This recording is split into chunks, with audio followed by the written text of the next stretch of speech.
Hayop ka Alden. Lumayas ka na. Isang mainit na eksena ang sumabog sa pribadong tahanan nina Catherine Bernardo at Alden Richards kamakailan. Ayon sa ulat, galit na galit si Catherine matapos ang isang matinding argumento nila ni Alden. Hindi na umano nakapagtimpi ang aktres sa mga naipong hinanakit niya sa aktor.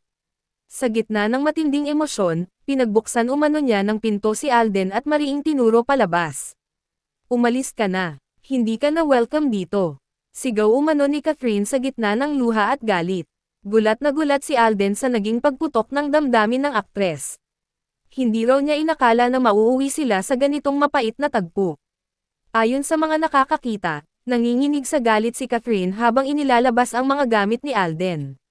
Isang malita at ilang kahon ng personal na gamit ang itinapon niya sa harap ng pintuan. Pinanood lamang ni Alden, halatang hindi alam kung paano magre-react. Muli siyang nagbakasakaling kausapin si Catherine ngunit tila sarado na ang pinto ng aktres. Umalis ka bago pa ako tuluyang mawalan ng respeto sa'yo. Sigaw pa raw ni Catherine. Ang tensyon ay ramdam hanggang sa mga kasambahay nila na hindi makakilos sa kaba. Ayon sa mga insider, matagal na raw na moong hinanakit si Catherine. Kasama na rito ang mga hindi naresolbang isyo at mga pangakong napako. Matagal niya itong kinimkim, ngunit ngayon, hindi na niya kinaya. Si Alden naman, ayon sa ulat, ay nagsubok pang humingi ng tawad. Ngunit sa pagkakataong iyon, tila hindi na sapat ang sorry para kay Catherine. Ang pag-ibig na dati nagpatibok sa kanilang mga puso ay napalitan na ng matinding sakit. Sa labas ng bahay, makikitang nakatayo si Alden, hawak ang kanyang mga gamit.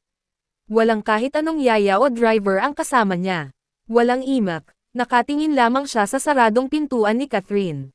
Ilang minuto pa siyang nanatili roon bago tuluyang sumakay sa sariling sasakyan.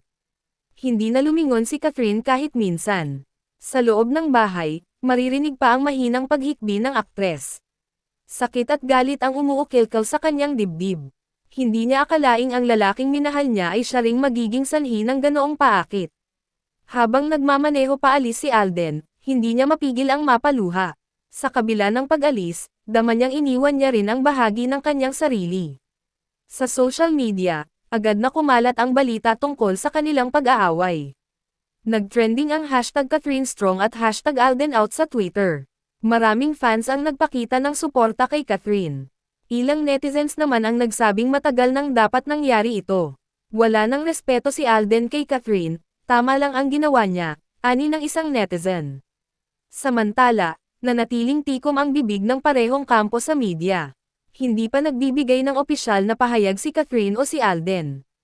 Ngunit may mga bulong-bulungan na maaari na itong magtapos sa legal na hakbang. Ayon sa isang malapit kay Catherine, desidido na raw siyang isara ang kabanatang ito ng kanyang buhay. Pinilit niyang intindihin, pero hanggang kailan? Dagdag pa ng source, ngayong tuluyan na silang naghiwalay ng landas, maraming tanong ang bumabalot sa kanilang hinaharap. Paano babangon si Catherine mula sa matinding emosyonal na pagsubok na ito? Ayon sa kanyang mga kaibigan, siya ay nagsisimula ng mag-focus muli sa kanyang sarili. Pinili niyang bumalik sa pag-aalaga sa kanyang mental health at career. Bagamat masakit, naniniwala siyang kailangan niya ito para sa kanyang kapayapaan. Samantala, si Alden ay tila nagkukulong muna sa katahimikan. Hindi pa malinaw kung paano niya haharapin ang mga paratang laban sa kanya. Sa huli, ang kwento ni Catherine at Alden ay nagsilbing paalala na kahit ang pinakamagagandang kwento ng pag-ibig ay maaaring humantong sa mapait na katapusan. At sa kabila ng lahat, si Catherine Bernardo ay patuloy na nagpapakita ng lakas sa gitna ng unos.